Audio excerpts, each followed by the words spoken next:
You owe it to yourself. Punch in the name Qoran, Quran, punch it in and see if you can compare, see if you can find a scripture, see if you can find a writing, see if you can find a document that compares with the Qoran. You will not. Even the Bible, the gospel that Jesus Christ recited, he didn't have it underneath his arms. He wasn't walking around with a book. And nobody memorized what he brought and when he left. There were pieces of it different people had, but the Quran was revealed in the life of the Prophet, peace and blessing be upon him, over 23 years. And guess what? While he was living, he transferred it in its entirety to his followers.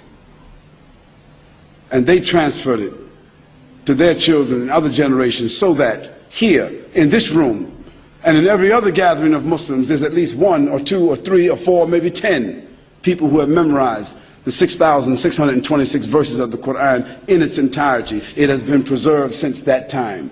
I ask you, if all the Bibles in the world were thrown in the ocean, who would produce the Bible again? Nobody could, because they don't even agree about what the Bible is now. But if all the Qurans were thrown into the ocean right now, all of them, we could produce the Quran all over again. We could bring a Chinese Hafiz, memorizer of the Quran, a Russian memorizer of the Quran, an American memorizer of the Quran, a German memorizer of the Quran, who didn't even know each other. They would all come here together, and in 2 days, they could all recite simultaneously, and the Quran is back again.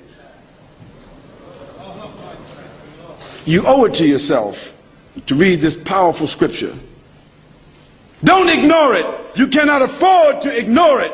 Either it's profound, either it's from God, either it is comprehensive, either it is as I say it is, or it is not. At least you should investigate it. Why should you be blind to something that might have that kind of impact on your life and the life of others? After all, this is not the legislation of Muhammad, peace and blessing be upon him. It is the legislation of whom? Almighty God.